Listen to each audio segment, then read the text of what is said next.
Сәлеметсіздер ме оқушылар?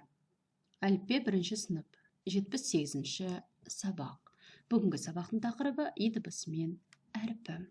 Балалар міндетті түрде каналға тіркеліп, лайк басып кетуді ұмытпа. Олай болса, оқулықта осы жерде берілген 81-ші бетті ашып қойыңыздар, барлық тапсырмаларды бүгінгі сабақта орындаймыз. Ең алдымен кітапта, яғни әліппеде берілген сөздерді оқиық, бір-бірлеп, және ол сөздердің мағынасын ашайық. Мына жердегі сөздерді бәріміз бірге оқимыз. Бірінші сөз ол би. Биді барлығымыз білетін шығармыз, әсіресе қыздар билеуді жақсы көреді. Олай болса, осы сөзге сөйлем құрайық. Мен билегенді ұнатамын. Келесі сөз ши. Ши деген балалар шөптің түрі, және ши тоқу да біздің қазақта кездесетін өнер бар. Яғни ши тоқу арқылы түрлі кілемшелерді әжелеріміз, апаларымыз тоқитын болған.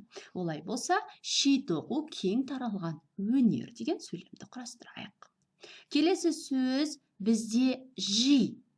Жи дегеніміз бір нәрсені жинау. Оған мына сурет сәйкес келеді деген ойдамын. Арман бөлмеңді жина деген сөйлем құрастырсақ болады. Немесе басқа да қандай сөйлем құрастыруға болады? Жи деген сөзге байланысты ойланып көр. Келесі сөз жиын. Жиынға балалармен бірнеше сурет қойып қойдым. Бізде жиын деген бірінші сыныпта тақырып болады. Яғни жиын деген сөз әртүрлі заттардан тұрған қосылғыш. Қосынды, яғни мысалы, мынаны біз жемістер жиыны, немесе мынаны біз пішіндер жиыны деп аталамыз, немесе барлық отбасымен жиналған бір тойды жиын той деп те атайды. Олай болса, біз мынадай сөйлем құрастырайық. Бүгін мектепте жиын болды. Яғни барлығын жинап, бас қосып, бір жаңалықты ашу үшін, немесе бір нәрсені тойлау үшін қолданылатын жиын деген сөз. Келесі иық. Иық дегеніміз балалар мына суретті қойып қойдым, ол дене мүшесі. Мына жерде міне мойын мен қолдың жанында тұратын иық мүшесін, яғни сүйекті біз иық дейміз. Иық адамның дене мүшесі деген сөйлем құрастырдық. Келесі сөз ирек. Ирек дегеніміз балалар мынадай толқынды сызықты біз ирек деп жатамыз. Ширек. Ширек деген математикада қолданылатын сөздердің бірі, және басқа да мағынада қолданылады. Жалпы түсіндіру үшін мынадай дөңгелекті немесе тортты 4 бөлікке бөлсек, оның бір бөлігін ширек бөлігі деп атайды. Және де қиық деген сөз бізге берілген екен. Балалар, сөздердің мағынасы сіздерге түсінікті болса, әрі қарай келесі тапсырманы орындайық.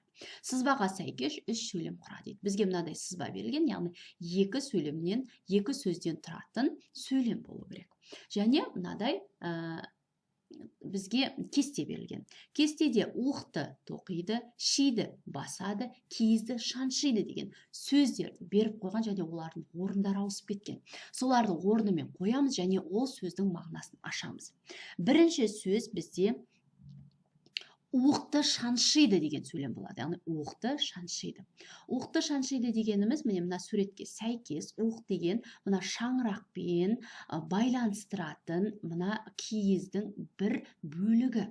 Яғни киізді құрастырғанда шаңырақпен төменгі бөлігін бір-біріне шаншып байланыстырып құрады екен. Сол себепті уқты шаншиды деген сөзді құрастырдық. Келесі сөйлем балалар шиді тоқиды.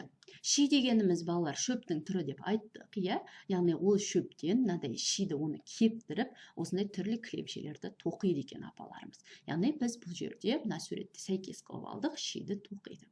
Соңғы сөйлем балалар киізді басады. Киіз дегенімізде ол төсеніштің бір түрі. Бұрынғы кезде киізді осылай басып, яғни малдың жүнін басу арқылы осындай түрлі кілемшелерді жасаған. Киізді, соңғы сөйлем, киізді басады. Келесі орын ауыстырған сөйлемдерден мәтін құра. Бізге 3 түрлі бөлік берілген. Осы бөліктердің басын, ортасын және соңын табуымыз керек. Яғни бұл мәтін былай басталады. Мына сөйлемнен басталады. Бірінші, инелік пайдалы жәндік. Ол шыбын масамен қоректенеді. Мен оның суретін салдым. Енді балалар, мына инелік туралы Абдрахман Асылбектің өлеңін мәнерлеп оқы және жаттап ал. Менімен бірге оқиық. Ұзын құйрық инелік, инелікке тимелік. Тығышақты жасадық, инеліктен үйреніп. Яғни тікұшақты инелікке қарау арқылы ойлап тапқан екен. Олай болса, инелік туралы видеороликке назар аударайық, балалар. Инеліктер ұшып бара жатып, аулаған жәндіктермен қоректенетін белсенді жыртқыш болып саналады екен, балалар. Ол Антарктидадан басқа барлық жерде де өмір сүреді. Біздің Қазақстанда да көріп жүрген боларсыздар. Инеліктің адамдар үшін маңызы зор. Олар қан сорғыш болғандықтан жәндік ауыл шаруашылығы мен орман шаруашылығының бірқатар зиянкестерін жеп таусуға ықпал ететін бірден бір жәндік болып саналады. Түсінікті ғой, балалар? Олай болса, бүгінгі сабаққа берілген уақытымыз осымен аяқталды. Келесі кездескенше сау